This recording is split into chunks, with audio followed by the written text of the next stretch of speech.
සාදු සාදු සාදු. බුහුරිදත්ත ජාතකය තමයි අපි අහන්නේ. ඒ උතුම් ජාතක කතාවේ අදත් අපි ඒ කලින් දවසේ අහලා අවසන් කරපු තැන ඉඳලා ශ්‍රවණය කරන්න යන්නේ.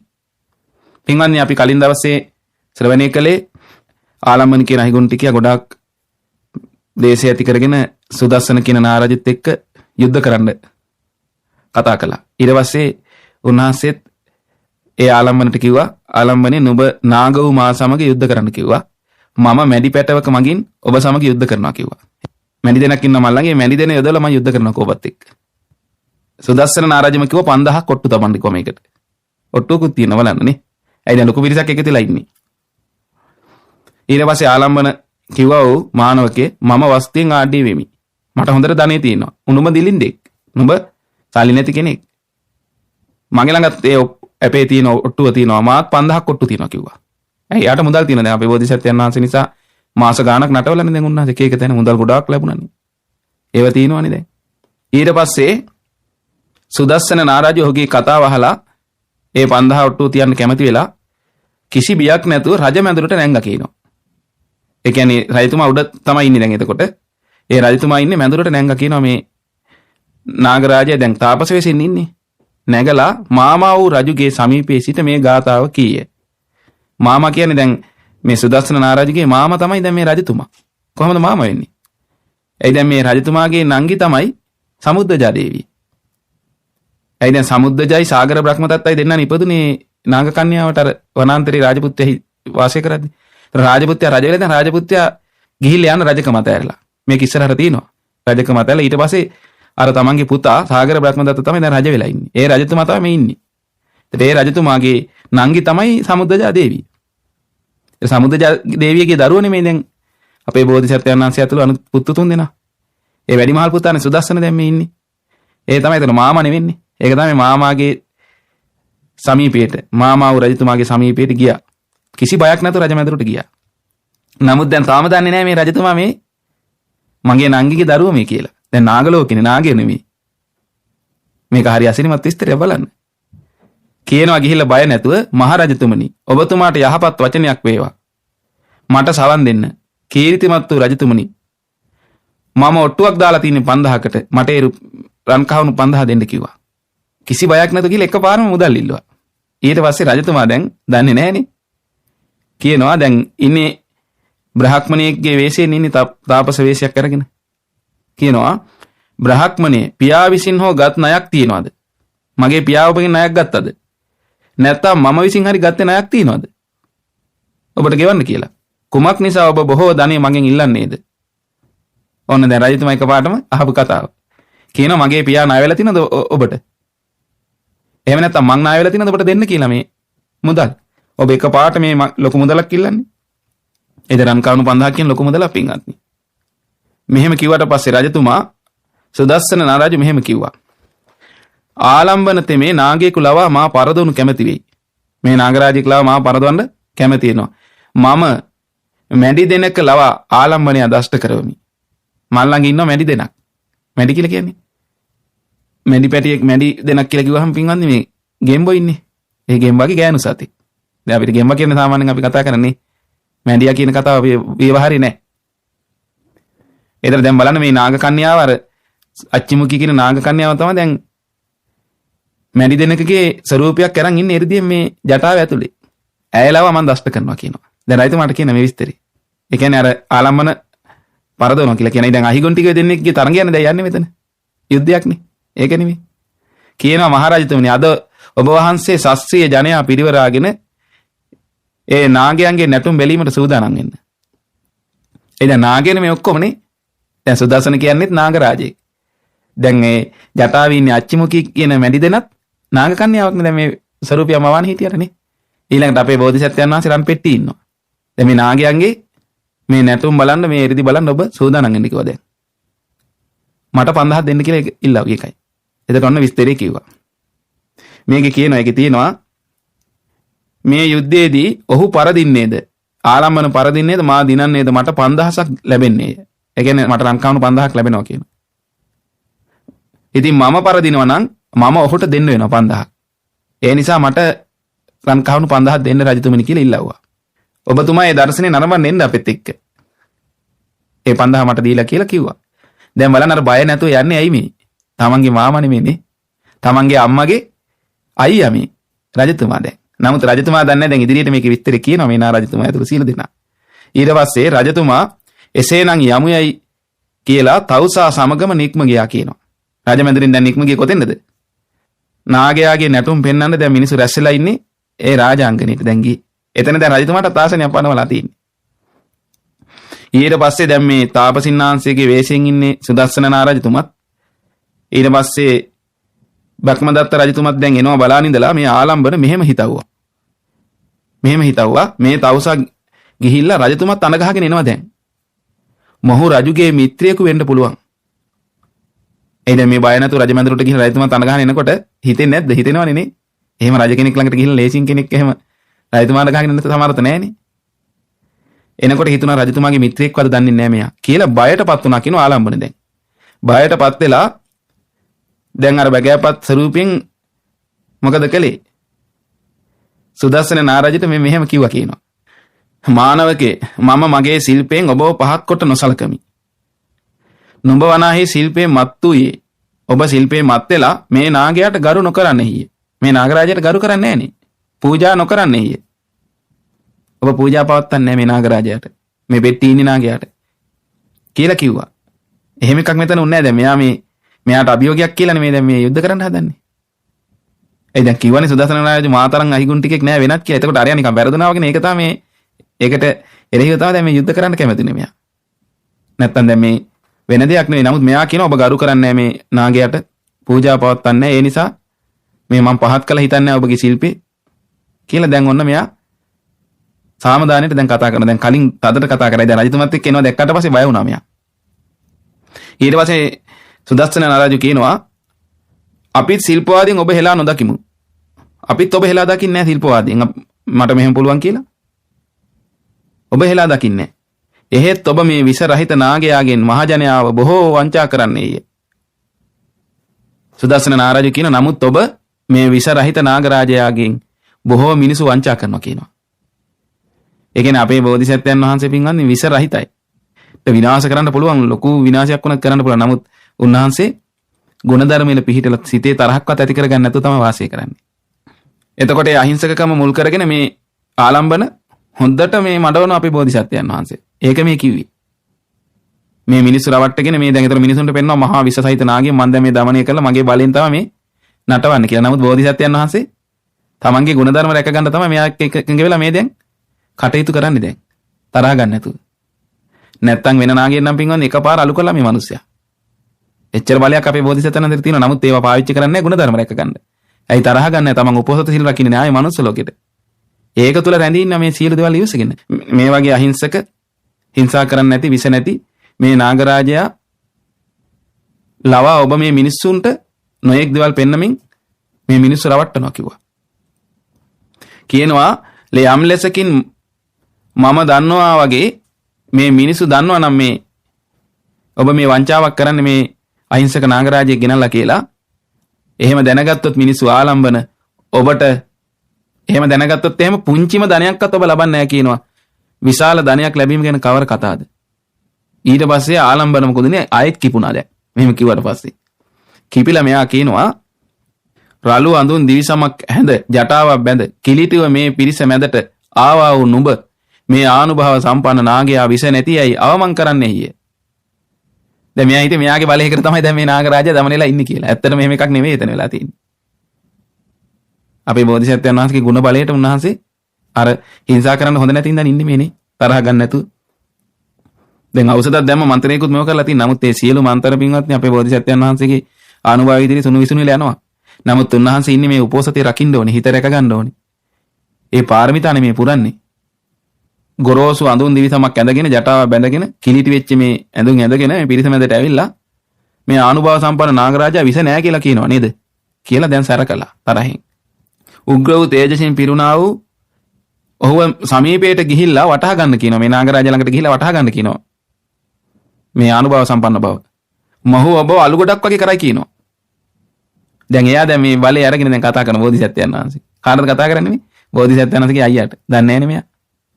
දැන් කිව්වත් මම නාගයෙක් කියලා මෙයාට. ඒ වුණාට ඒක මෙයාට එච්චර ගාණක් නැහැ. ඊට පස්සේ සුදස්සන නාරජු මේ ගාතාව කිව්වා. තොපගේ මේ සර්පයාට විස ඇත්නම් ගැරන්ඩියාටත් දියබරියාටත් කොළපාට සර්පයාටත් විස ඇත්තේය. රතු පාට හිසක් ඇති සර්ප නාගයාට විස නැත. ඔන්න බලන්න. කියනවා තොප මේ නාගරාජයාට විස තියෙනවා කියලා කියනවනේ ගැරන්ඩියාට විස තියෙන්න ඕනේ. ඊළඟට දියබරියාටත් විස තියෙන්න ඕනේ. ඊළඟට කොළපාට සර්පයාගෙත් විස තියෙන්න ඕනේ. එතන මේ විස නැති සර්පය ගැන මේ කිව්වේ මෙතන. කියන්නේ ගැරන්ඩියාගේ විස නැහැ පින්වත් එහෙනම්. දියබරියාගෙත් විස නැහැ. ඊළඟට කොළපාට සර්පයෝ දැකලා තියෙනවද ඔබ? දැන් මට මතකයි මේ කොළපාට ඔය සර්පයෝකයක් ඉන්නවා පින්වත්නි. අපිත් අහලා තියෙන විස නැහැ කියලා. ඒ සර්පයා ගැන නැති මේ කියන්නේ. ඒ විස නැති සර්පයෝ ගැන කියන්නේ. ඉතින් මේ නාගයාට විස තියෙනවා නම් ඒ වගේ ගැරන්ඩියාට දියබරියාට කොළපාට සර්පයාටත් වෙන විස තියෙන්න ඕනි කියනවා. ඒ අයට විස නැහැ නේ පින්වත්නි. ඒ නිසා මේ අපේ බෝධිසත්වයන් වහන්සේට විස නැහැ කියලා කියන මෙතන රතු පාට හිසක් ඇති සර්ප නාගයාට විස නැහැ. එහෙනම් අපේ බෝධිසත්වයන් වහන්සේගේ හිසේ පාට තමයි රතු පාට. රතු පාටට හුරුයි කියන්නේ හිස. ඒ නාගයාගේ විස නැහැ කියනවා. වනතර උන්වහන්සේ ඉපදිලා තින්නේ අර විස නැති ස්වභාවයට. නමුත් උන්වහන්සේගේ ආනුභාවය තියෙන කියන්නේ ඉරිදී පුළුවන් ඕන තරම් පාන්න. නමුත් ශරීරයේ පිහිටලා තින්නේ විස නැති විදිහට. රතු පාට හිසක් ඇතුව. දැන් ඒක තමයි මේ කිව්වේ. ඊට පස්සේ මේක අහලා ආලම්බන මෙහෙම කියනවා. මේ ලෝකේ දායකයෝ අරහත් වූ සංසුන් ඉඳුරන් ඇති තපස්වින් වහන්සේලාට දන් දී දෙව්ලොව යනවා කියලා මං අහලා තියෙනවා. කියනවා ඉතින් ඔබට දෙන්න දෙයක් තියෙනවා නම් ජීවත් වෙමින් දන් දෙන්න කියනවා. දැන් මේ කාටද කියන්නේ? සුදස්සන නාරජ. දැන් තාපස වෙසින් ඉන්නේ උන්වහන්සේට තමයි කියන්නේ මේ දැන්. කවුද? ආලම්බන මේ අහිගුන්ටිකයා. ඊළඟට කියනවා මේ මහා එරිදී ඇති තේජස් ඇති පරාජය කළ නොහැකි නාගරාජයෙක් මේ ඉන්නේ. ඒ නාගයා ලවා ඔබව මම දෂ්ට කරවන්නෙමි. ඔහු තා අලු කරන්නේ යයි ආලම්බන කිව්වා කියනවා. දැන් මම මෙයා තරහෙන් කතා කරන්න කියනවා මේ ඔව්වා කියන්නේ දෙපා මෙතන මට මේ ලෝකේ ඔය දන් දෙන්න සුදුසු අය ඉන්නවා. තපස්වින් වහන්සලා ඉතින් ඒ අයට දන් දීගෙන මේ ජීවත් වෙන්න කිව්වා. මේ කියන්න එපා කිව්වා මේ නාගයාට විස නැහැ කියලා. මේ නාගයා මහා තේජස් ඇති වෙන කෙනෙකුට පරාජය කරන්න බැරි නාගරාජයෙක්. මේ නාගරාජයා ලවා ඔබව දෂ්ට කරනවා කියනවා මං. ඔහු තා අලු කරයි කියනවා. කියලා මේ තර්ජනය කළා කාටද? සුදස්සන නාරජුට. දැන් බලන්න නේ මෙයා. ඊට පස්සේ සුදස්සන නාරජු මෙහෙම කිව්වා. දැන් බලන්න මේ සුදස්සන නාරජුගේ තරහක් නෑ වුණාට. දැන් මේ ගුණ බලය වැඩි හින්දා පින්වන්නේ නැත්තම් සාමාන්‍ය නාගයන්ට හරියට තරහ යනවනේ. මම ඔබට කිව්වේ අර බෝධිසත්වයන් වහන්සේත් මේ මහා ශ්‍රාවකයනුත් මේ නාග ලෝකේ ඉපදලා මේ ගුණ පිරුවා මිසක් නාග ලෝකයේ ඒසින් ගුණ පුරන්න දෙසි නෑ. හරියට තරහ එනවා. රාගය අධිකයි. නමුත් දැන් බලන්න තරහ ගන්න නෑ මේ සුදස්සන නාරජතුමත්. දැන් මේ කවුද ඉන්නේ මේ සුදස්සන නාරජ කියලා? අපගේ ගෞතම බුද්ධ ශාසනයේ සාරිපුත්ත මහ රහතන් වහන්සේ ඒ කාලේ. ඉතින් මහා ගුණ පුරාගෙන උත්තම වෙන පින්වත්නි. එදිරි ගුණ තුලම වාසය කරන උන්වහන්සේලා ඒ සාමාන්‍ය ලෝකයේ මේ අනිත් සත්‍ය යන විදිහට යන්නේ නැහැ. නැත්තම් මේ මනුස්සය ඉවරයි මේ නාගරාජෙක් එක්ක මේ මෙහෙම තර්ජනය කරන්න බෑ. සාමාන්‍ය කෙනෙක් එක්ක. කියනවා ඊට පස්සේ බලන්න යහළු ආලම්බනේ තවත් යහළුව කියලා කතා කරන්නේ. යහළු ආලම්බනේ මේ ලොව දන් දෙන දායකයෝ දෙව්ලොව උපදිනවා කියලා මමත් සංවර වූයේ තපස්වින් වහන්සේලාගෙන් අහලා තියෙනවා. ඉතින් දිය යුතු දෙයක් තියෙනවා නම් ඔබම ජීවත් වෙමින් දන් දෙන්නකෝ මට කියන්න එපා කිව්වා. මම දන්නවකෝ මේ එහෙම දන් දෙන එක තියෙනවා තමයි කියලා. නමුත් ඔබ දෙන්නකෝ දෙන්න දෙයක් තියෙනවා නම් මට කියන්න නැතුව. ඊට පස්සේ කියනවා අච්චිමුඛී නම් මේ මැඩි දෙන උග්‍ර විස තේජස ඇත්තීය. මගේ ළඟ ඉන්නවා දැන් අච්චිමුඛී කියලා මේ මැඩි දෙන ඇය උග්‍ර විස තේජස් තියෙන කෙනෙක්. ඇය ලවා දැන් තා දෂ්ට කරවමි. ඕ තා අලු කර දමන්නේ. ඇයට පුළුවන් තා අලු කරලා දාන්න කියනවා. නමුත් දැන් මේ එහෙම නාගරාජයා මේ විනාශ කරන්නේ නැහැ. නමුත් දැන් මේ කියන්නේ මෙයාට දැන් මෙයා යුද්ධෙට න කතා කළේ. ඒ නිසා මම මේ මැඩි දෙන මුල් කරගෙන තා පරාජය කරනවා කියලා තමයි කියන්නේ. ඊට පස්සේ කියනවා මේ මැඩි දෙන ගැන අච්චිමුඛී ගැන කියනවා දතරාෂ්ට නම් නාරජයට යම් දුවක් වීද මාගේ නැගෙන වූද උග්‍ර තේජසින් පරිපූර්ණ මේ අච්චිමුඛී නැමැති මැඩි පැටි දකින්නු ලැබේවායි සුදස්සන කීය. එතන දැන් ඔන්න මැඩි දෙන දැන් කොහෙද ඉන්නේ? ජටාවේ. දැන් මේ මැඩි දෙන සීල දෙනා දකින්නු ලැබේවා කියලා ඔන්න දැන් කිව්වා. දැන් මැඩි දෙනක් කොහේ ඉන්නවද කියලා කටවත් හිතා ගන්න බෑ. දැන් නමුත් කිව්වහම දැන් සීල දෙනා දැක ගන්න එනම් කියලා. සීල දෙනාට මෙහෙම කීරියලා ඊට පස්සේ ඔන්න මේ මැඩි දෙනට කතා කරනවා දැන්. කොහොමද? නැගණියනි අච්චිමුඛී ජටාව තුලින් නික්ම මගේ අතෙහි රැඳෙන්න. නැගණියනේ අච්චිමුකී ජටාවතුලින් නික්ම මගේ අතේ රැඳෙන්න මගේ අතට එන්න කියන දැන්. ඒ විදිහට මහජනයා මැද සහෝදරියට කතා කොට අත දිගු කළේය. තතර තාපසේවසින් ඉන්නේ සුදස්සන නාරජු අත දිගු කළා හැම කියලා. ඊට පස්සේ ඕතම ඔහුගේ හඬ අසා ජටාව තුල සිටම තුන්වරක් මණ්ඩුකනාද පවත්වා. ඉන් නික්ම උරහිසෙහි සිට උඩ පැන ඔහුගේ අත්ලෙහි විස බිඳු 3ක් හෙලා නැවතත් ඔහුගේ ජටාව තුලටම පිවිසියේය. අච්චිමුකී කියන නාගකන්‍යාව දැන් මේ මැඩි දෙනක්ගේ ස්වරූපෙන් ඉන්නේ. ඇය මොකද කළේ? සුදස්සන නාරජුගේ තාපසවෙසින් ඉන්න නාරජුගේ කරට ආව ඉස්සෙල්ලාම ජටාවෙන්. කරට ඇවිල්ලා මොකද කළේ? කරෙන් අතට ගිහිල්ලා අතේ විස බිඳු 3ක් හෙලවුවා කියනවා. හෙලලා නැවතත් ජටාව ඇතුළම රිංග ගත්තා කියනවා. මිනිස්සු බලන්න ඉදි වෙන්නේ මේක දැන්. ඒ සුදස්සන කියන නාරජු දැන් අර විස බිඳු 3 අතේ තියාගෙන කියනවා මේ සීල දෙනා ඉදිරියේ මේ ජනපදයේ මේ විස බිඳු වලින් විනාශ වන්නේය. දැන් කාටවත් හිතා ගන්න බෑ. මේ ජනපදයේ නැසෙන්නේ යනුවෙන් තුන්වරක් ප්‍රකාශ කළා කියනවා. ඔහුගේ ඒ හඬ 12 යදුනක් පමණ පැතිර පවතින මුළු බරණැස් පුරය පුරාම පැතිරී ගියේය. ඒ කියන්නේ මේ හඬ ගිහිල්ලා තිනවා මේ මුළු බරණැස් පුරය පුරාම රැව් පිරිරැව් දුන්නා කියනවා. ඉක්බිති රජතුමා කුමක් නිසා ජනපදේ විනාශ වන්නේද යසීය. දැන් රජතුමාත් එතන ඉන්නවා. රජතුමා ඇහුවා මොකක් නිසා ජනපදේ විනාශ වෙන්නේ? ඊට පස්සේ සුදස්සන නාරජු කියනවා දැන් තාපස වෙසින් ඉන්නේ. මහරජතුමනි මේ විස ඉසින්නට තැනක් නොදකිමි. මේ විස ඉසින්න තැනක් මම දකින්නේ නැහැ. මේ විස වලින් තමයි විනාශ වෙන්නේ මේ ජනපදයේම. ඉසින්න තැනක් මම දකින්නේ නැහැ කිව්වා. ඊට පස්සේ කියන රජතුමා දරුව මේ මහ පොළොව විශාලේ. එහි ඉසින්න මහ පොළොවේ දාන්න කිව්වා. ඊට පස්සේ සුදස්සන රජතුමාට මෙහෙම කියනවා. බ්‍රහ්මදත්ත මහරජතුමනි දැනගන්න. ඉතින් මේ පොළොවේහි ඉසින්නෙම්ද නිසැකෙම්ම තෘණ ලතාවන් හා ඖෂධ වීලී යන්නේය. කියනවා රජතුමනි මේවා ඉස්සොත් එහෙම පොළොවේ තියෙනවා යම් තාක් ගස් කොළන් ඒ සියල්ල වීලිලා යනවා කියනවා. ඖෂධ පෙළයට සියලු දේම නැසිලා යනවා කියනවා. ගහක් කොළක් හරියන්නේ නැහැ කියන මේ පොළොවේ. විස ඉස්සොත් එහෙම මේවා. බලන්න ඒ නාගයන්ගේ තියෙන විසනේ අපිට තේරෙන්නේ නැහැ මේ ඉරිදිමත්නේ. ඒ නිසා පොළොවේ ඉසින්න බෑ කියනවා මේක. ඊට පස්සේ රජතුමා කියනවා එහෙනම් දරුව එය උඩ අහසට ඉසින්න කියනවා. අහසට ඉහින්න කියන. එතකොට කියනවා බ්‍රහ්මදත්ත මහරජ දැනගන්න. ඉතින් උඩ අහසෙහි හෙලන්නෙම්ද සත් වර්ෂයක් වැසි නොවසින්නේය. හිම වැටෙන්නේද නැත. පිනි බිඳකුදු වැටෙන්නේ නැත. බලන්න. අහසට දැම්මත් එහෙම විස බිඳු 3 අවුරුදු 7ක් වහින්නේ නැහැ කියනවා. හිම වැටෙන්නෙත් නැහැ. පිනි බිඳුවක්වත් බිමට වැටෙන්නේ නැහැ කියනවා මේ ආකාශේ. අවුරුදු 7ක්. කොහොමද එතකොට නේ? දැන් බලන්න මේක මහා ආනුභාව සම්පන්න නිකන් විසක් නේද මේක? නිකම් විසක් නෙවෙයි. දැන් අහසට දාන්නත් බෑනේ. ඊට පස්සේ කියනවා එසේනම් ජලයට ඉසින්න කිව්වා. ජලයේ තියෙන තැනකට දාන්න කිව්වා. ඊට පස්සේ කියනවා මේ සුදස්සන බ්‍රහ්මදත්ත මහරජ දැනගන්න. ඉතින් ජලයේ ඉසින්නෙම් නම් සියලු ජලාශ්‍රිත පානීයහුද මත්ස්‍ය කැස්බෑවෝ ආදී සියලු සතුන්ද මැරෙන්නාහ. ජලයට ඉස්සොත් එහෙම ජලයේ ඉන්නේ සියලුම සත්වෝ. ඒ කියන්නේ මාළුවෝ කැස්බෑවෝ ඉබ්බ යම්තාක් ඉන්නවද? ඒ සියලුම සත්තු මැරෙනවා කියනවා. දැන් බලන්න ඒක කොහෙටවත් ඉහින්න බෑනේ.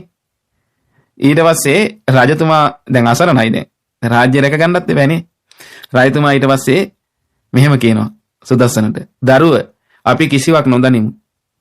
අපි දන්නේ දැන් කිසි දෙයක්. අපිට තේරෙන්නේ යම් ලෙසකට අපගේ රට විනාශ නොවේද? එබඳු උපක්‍රමයක් ඔබම දැනගන්න. අපේ රට විනාශ වෙන්නේ නැති විදිහට මොකක් හරි උපක්‍රමයකින් ඔය විස මුදා හරින්න කිව්වා. ඊට පස්සේ සුදස්සන කියන ඒ නාරජ කියන තාපස වෙසින් ඉන්න එසේනම් මහරජ මෙතන පිළිවෙලින් ආවාට 3ක් සාරවන්න. එහෙනම් පිළිවෙලින් මෙතන ලොකු වලවල් 3ක් හරවන්න කිව්වා. ඊට පස්සේ රජතුමා මොකද කළේ? සේවකයෙක් දාලා විශාල වලවල් 3ක් මේ හරවුවා. දැන් මේ රජතුමා ඉන්නේ රාජමාලිගාවේ ඇතුලේ දැන් මේ.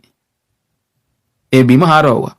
ඊට පස්සේ මේ සුදස්සන තෙමේ මැද ආවාටය නොයෙක් බෙහෙත් වර්ග වලින් පුරවවා කියනවා. කියන්නේ මේ නාරජ කෙනෙක්නේ දැන් මේ බෙහෙත් වර්ග ගෙනල්ලා මොකද කළේ? බෙහෙත් වර්ග වලින් පුරවවා කියනවා මැද ආවාටේ. ආවාට 3ක් නේ තියෙන්නේ. දෙවැන්න ගොම වලින් පුරවවා කියනවා. ඒතර දෙපැත්තෙන් තියෙන එකක ගොම පුරවවා කියනවා. තුන්වැන්නේ දිව්‍යමය වූ ඖෂධ වලින් පුරවවා කියනවා. ඔන්න බලන්න. එතකොට එතෙන් දාලා තියෙන දිව්‍යමය ඖෂධ අනිත් එකට. ඒ කියන්නේ දැන් මේ එර්දිමත් නාගයනේ පින්වත්නි මේ. එහිඳ එයාගේ ඖෂධ මවන්න පුළුවන්. ඉතින් ඒ ඖෂධ තමයි දැන් මේ කියනවා. ඉක්බිති මැද ආවාටෙහි විස බිඳු 3 හෙලවුවා කියනවා. අර විස බිඳු 3 ඊට පස්සේ මැද ආවාටෙට දැම්මා කියනවා. අර ඖෂධ නොයෙක් ඖෂධ වර්ගනේ එකේ තිබ්බේ. එහෙම දැම්මට පස්සේ එකෙනෙහිම දුම් දමමින් ගිනි ජාලා නැගී ආවේය.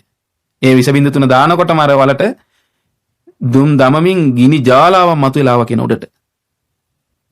ඒ ගිනි දැල් ගොම පිර වූ ආවාටේ දක්වා පැතිර ගියා කියනවා. ඒ ගිනි දැල් ඊට පස්සේ ගොම පිර වූ ආවාටේට පැතිර ගිහිල්ලා ඖෂධ දැවිලා නිවි ගියා කියනවා. ආලම්බන තෙමේ ඒ ආවාටේ අසල සිටියේය. ආලම්බන දැන් ඒ ආවාටේ ළඟම හිටියේ කියනවා. ඉක්බිති ඔහුට විස හුමාලයේ වැදුනේය. ඔහුට අර විස හුමාලයේ වැදුනා කියනවා. සිරුරෙහි හැම ගැලවි ගියේය. ඒක වැදිලා ඔහුගේ සිරුරේ හැම ගැලවිලා ගියා කියනවා. සුදු කබර මතුවේ. ඔහු බියෙන් තැතිගෙන නාරජව මුදා හරින්නේ මේ තුන්වරක් ප්‍රකාශ කළේය. ඔහු බයටපත් වෙලා තුන්වරක් ප්‍රකාශ කරගෙන නාගරාජයා මම මුදා හරිනවා කියලා. එය අසා බෝධිසත්වයන් වහන්සේ රුවන්මය පෙට්ටියෙන් නික්ම අන්න බලන්න. ඒතර දැන් බලන්න උන්වහන්සේ අර ඒ බලෙන් යන්නේ නැහනේ. ත්‍යාරයක් කිව්වට පස්සේ මොකද කළේ? රුවන්මය පෙට්ටියෙන් නික්මලා සියලු අලංකාරයෙන් යුත් ආත්ම භාවයක් මවාගෙන සක්‍රදේව රාජ විලාසයෙන් පෙනී සිටියේය. අන්න බලන්න. එතන දැන් අරයා මුදා හරිනවා කියලා කියපු ගමන් අර පෙට්ටියෙන් එළියට ඇවිල්ලා එරිදියෙන් දැන් මේ එරිදිමත් නාගරාජෙන්නේ. එරිදියෙන් මොකද කළේ? සක්දෙවිඳු වගේ රාජ විලාසයෙන් පෙනී හිටියා කියන ආත්ම භාවයක් මවාගෙන. සුදස්සනද අච්චිමුඛී දෙසේම සිටියාහ. දැන් සුදස්සන නාරජිත් ඉන්නේ තාපස වෙසෙන්නේ. ඒ නාරජිත් ඒ වගේම දිව්‍ය විලාසයකින් පෙනී හිටියා කියනවා. අච්චිමුඛී දැන් මැඩි දෙනගේ ස්වරූපෙන්නේ. ඇයත් මොකද කළේ? ඒ ස්වභාවය අයින් කරලා අලංකාරයෙන් යුත් ආත්ම භාවයක් මවා ගත්තා කියනවා. තුන් දෙනාම දැන් ඔන්න ඒ විදිහට මේ ආත්ම භාව තුනක් මවා ගත්තා. එතන දැන් සක්දෙවිඳු වගේ තමයි බෝධිසත්වයන් වහන්සේ ඉන්නේ. සුදස්සනත් ඒ වගේ මේ දිව්‍ය පුත්‍රයෙක් වගේ. අච්චිමුඛී දිව්‍යාංගනාවක් වගේ දැන් එච්චර ලස්සනට දැන් ඒ ස්වභාවයෙන් තමයි කියනවා පෙනී හිටියේ. ඊට පස්සේ රජතුමාට මෙහෙම කියනවා. මහරජතුමනි දැනගන්න මේ කාගේ දරුවෝද? දන්නේ නැහැ කියනවා. ඊට පස්සේ කසී රජුගේ දියණිය වූ සමුද්දජා කුමරියව දතරාෂ්ට නාරජුට දුන් බව දන්නේහිද කියලා ඇහුවා. ඊට පස්සේ කිව්වා දන්නවා කියලා. ඒ දැන් මේ සහෝදරයා දන්නවනේ බව. තමන්ගේ තාත්තා දුන්නා කියලා. ඇය මගේ බාල සොහොයුරියයි. අන්න රජතුමා කියනවා. ඇය මගේ බාල සොහොයුරියයි. ඊට පස්සේ කියනවා අපි ඇගේ පුත්‍රයෝය. මේ බෝරිදත්ත නාරජුත් මමත් ඇගේ පුත්‍රයෝ කියනවා. ඔබ අපගේ මාමාය. ඔබ අපගේ මාමා වෙන්නේ කියනවා. ඊට පස්සේ රජතුමා ඔවුන් වැළඳ ගත්තා කියනවා. හිස සිඹ අඬා වැළපී ප්‍රාසාදයට කැඳවාගෙන ගියා කියනවා. අපේ බෝධිසත්වයන් වහන්සේත් ඒ වගේම සුදස්සන නාරජිත් ඒ වගේම තව ඉන්නවනේ අර දතරාෂ්ට නාරජගේ වෙනත් මවකගේ දුවක් අච්චිමුඛි. ඒ නාග කන්‍යාවයි තුන් දෙනාම අඬ ගහගෙන ගියා කියනවා. ගිහිල්ලා ඒ රාජමාලිගාවේදී මහත් වූ සත්කාර දක්වවා කියනවා. සත්කාර දක්වලා බෝරිදත්ත නාරජ සමග, ඒ කියන්නේ අපේ බෝසත් නාරජ සමග රජතුමා පිළිසඳර කතා වේදුනා. පිළිසඳර කතා කරමින් රජතුමා මෙහෙම අහනවා. කියනවා දරුව මෙබඳු උග්‍ර විෂ ඇතිව සිටින ඔබ මේ ආලම්බන තෙමේ කෙසේ අල්ලා ගත්තේද? දැන් රජතුමාත් හිතන්නේ මහා විෂ දැන් විෂ නැහැ කිව්වනේ මේ සර්පයාට. නමුත් ආනුභාව සම්පන්නයිනේ. ඕනතරම් විනාශයක් වුණත් කරන්න පුළුවන්. ඉතින් මෙවැනි ආනුභාවයකින් යුතු ඔබ කොහොමද අල්ලගත්තේ කියලා අහන මේ ආලම්බන. ඊට පස්සේ අපගේ බූරිදත්ත නාරජු, බෝසත් නාරජු රජතුමාට සීල විස්තර කියා හිටියා. ඊට පස්සේ බෝධිසත්වයන් වහන්සේ රජතුමාට අනුශාසනා කළා. මහරජතුමනි මේ ආකාරයට රාජ්‍ය කරන්න වටිනවා කියලා ධර්මයේ කියා දුන්නා. ඔන්න බලන්න. එතකොට අපේ බෝධිසත්වයන් වහන්සේ විස්තරත් කියලා ඊට පස්සේ ධර්මයේ කියා දුන්නා මේ රාජ්‍ය කරද්දි මෙහෙම රාජ්‍ය කරන්න කියලා. දැන් මේ නාගරාජයා වුණාට බෝධිසත්වයන් වහන්සේට මේ ධර්මයේ මනාවකට පින්වන්දි වැටහෙනවනේ. ඉතින් ඒ ධර්මයේ කියා දුන්නා ඒ තමන්ගේ මාමා වන රජතුමාට. සුදස්සන නාරජු මෙහෙම කිව්වා රජතුමාට. මාමේ මගේ මව බූරිදත්තව නොදැක්ක ක්ලාන්තව සිටින්නේය. දැන් මාමා කියලාම කතා කරනවා. මාමේ මගේ අම්මා බූරිදත්ත නාරජු දකින්න නැතුව කලන්තේ හැදිලා ඉන්නේ අය. දුකටපත් වෙලා ඉන්නේ. අපි බාහිර යමක් කරන්නට අපොහසත් වෙමු. වෙනත් මොන දේ කරත් අම්මගේ දුක නැති කරන්න බෑ කියනවා. ඊට පස්සේ කියනවා රජතුමා යහපති දරුවනි නුඹලා යන්න එහෙනම්. එහෙනම් යන්න අම්මා බලන්න ඉන්නවනේ ඉක්මනට කිව්වා. මම වනාහි මගේ සහෝදරිය දකින්න කැමැත්තෙමි. මගේ සහෝදරිය වන සමුද්දජා මම දකින්න කැමැති. බලන්න දැන් තමන්ගේ නංගිනේ නේද? දැන් නාගලෝකේ ගියාට පස්සේ ආයෙ විස්තර මුකුත් නැහැනේ. දැන් මනුස්ස ලෝකේ නම් අපි හිතමු කොහෙට හරි විවාහයක් කරලා දුන්නොත් ගිහිල්ලා බලන්න පුළුවන් නේ. දැන් නාගලෝකේ යන්න පුළුවන්ද එහෙමනේ? ඊට පස්සේ කියනවා මම කැමැති ඉතින් මගේ සහෝදරිය දකින්න. කෙසේ අය දකින්නේ? කොහොමද දකින්නේ අය කියලා ඇහුවා. ඊට පස්සේ සුදස්සන අහනවා රජතුමාගෙන් මාමේ සීයා කාසි රජතුමා කොහේ සිටීද? අපේ සීයා වෙන ඔබගේ පියා කොහෙද ඉන්නේ කියලා අනේ කලින් හිටිය රජතුමා වෙච්ච. ඊට පස්සේ කියනවා මේ සාගර බ්‍රහ්මදත්ත රජතුමා දරුව මාගේ සහෝදරිය නැතුව ජීවත් වන්නට නොහැකිව රාජ්‍ය අත්හැර දමා පැවිදිව අසවල් වනරොදෙහි වාසය කරන්නේ යයි කීයේ. එතකොට දැන් අර සමුද්දජා දියණිය අර දතරාෂ්ට්‍ර නාරජු අරගෙන ගියාට පස්සේ දකින්නත් නැහැ. ඊට පස්සේ මේ පිය රජතුමා තමන්ගේ දියණිය නැති හින්දා ඒ ශෝකයෙන් රජකමත් අතහැරලා ගිහිල්ලා පැවිදි බවට පත් වෙලා තමයි දැන් මේ වනාන්තරේ වාසය කරනවා කියලා කියන්නේ. වනරොදක වාසය කරනවා කියලා කිව්වා. ඊට පස්සේ කියනවා මේ සුදස්සන නාරජු මා මේ මගේ මව ඔබවත් මාගේ සීයාවත් දකින්න කැමැත්තී. මගේ අම්මත් කැමැති ඔබත් මගේ සීයාත් දකින්න. නුඹලා අසවල් දවසේ මගේ සීයා සමීපයට යව්. ඒක රජතුමාට කියනවා සීයා සමීපයට යන්න කියනවා අසවල් දවසේ දවසක් කිව්වා. සුදස්සන නාරජු. අපි මවත් රැගෙන සීයාගේ අසපුවට එන්නෙමි. අපි අම්මත් අන ගහගෙන සීයාගේ අසපුවට එන්නම් කියනවා. එහිදී ඔවුන් නුඹලාට දැකගත හැක. එතන මේ රජතුමා ඇතුළේ යනවනම් යම් පිරිසක් ඒ සියලු දෙනාටම එහිදී දැක ගන්න පුළුවන් කියනවා මගේ අම්මා ඇතුළු ඒ සියලු දෙනා. ඒ අසපුවට එන්න කියලා බූරිදත්ත නාරජු සුදස්සන නාරජුත් අච්චිමුඛී කියන නාග කන්‍යාවත් මොකද කළේ? රාජමාලිගාවෙන් පල්ලෙහාට බැස්සා කියනවා. ඊට පස්සේ රජතුමත් හඬා වැළපෙමින් රාජමාලිගාවේ නැවතුණා කියනවා. ඊට පස්සේ මේ තුන්දෙනාම මහ පොළොව පලාගෙන නාග භවනටම ගියා කියනවා. කියන්නේ මහ පොළොවේ කිමිදලා පින්වන්දි නාග භවනට ගියා. එරිදීන්නේ මේ. මහා බෝධිසත්වයන් වහන්සේ පැමිණි කල්හි සියලුම නගරය එකම විලාපයකින් පිරී ගියේය. දැන් ඔන්න නාග ලෝකේ දැන් උන්වහන්සේට වෙනම නගරයක් දීලානේ තියෙන යදුන් 100ක විශාල. යදුන් 100 කියන්නේ කිලෝමීටර් 1000ක් විශාල. උන්වහන්සේගේ රාජ්‍යයේ උන්වහන්සේ ගියාට පස්සේ සම්පූර්ණයෙන්ම සියලු දෙනා විලාප නගා හඬන්න පටන් ගත්තා කියනවා. බෝධිසත්වයන් වහන්සේද මාසයක් පෙට්ටියේ ක්‍රීඩා කරපු නිසා ගිලන්ව නිදාගත්තේය. උන්වහන්සේ ගිහිලා තමන්ගේ ඒ රාජ්‍ය තමන්ගේ මාලිගාවේ තමන්ගේ යහනේ නිදාගත්තා කියනවා. එයි දැන් මාසයක්ම අර පෙට්ටිය ඇතුලේ කෑම බීමත් නැතුව ගොඩාක් දුකසේ තමයි උන්වහන්සේ වාසය කළේ. කෑම ගත්තෙත් නෑනේ. දැන් අපිට පුදුමයි සාමාන්‍ය මාසයක් කොහොමද ඉන්නේ කන්නේ නැතුව කියලානේ. බලන්න පින්වත්නි එතකොට කොහොමදනේ? ඉතින් උන්වහන්සේ කෑම ගත්තෙත් නැත්තේ මේ මාව නිදාස් කරන්න නැති කෑම ගත්තොත් කියන අදහස ඉන්නේ. ඒතර බලන්නකො උන්වහන්සේ ඒ තමන්ගේ ගුණධර්ම රැකගන්න නොකා නොබීනේ මේ පාරමී පුරලා තින්නේ. සාමාන්‍යයෙන් ආහාර එපෑ සතෙකුට උනත් නේ. ඒ නිසා උන්වහන්සේ ගිහිල්ලා නිදාගත්තා කියනවා.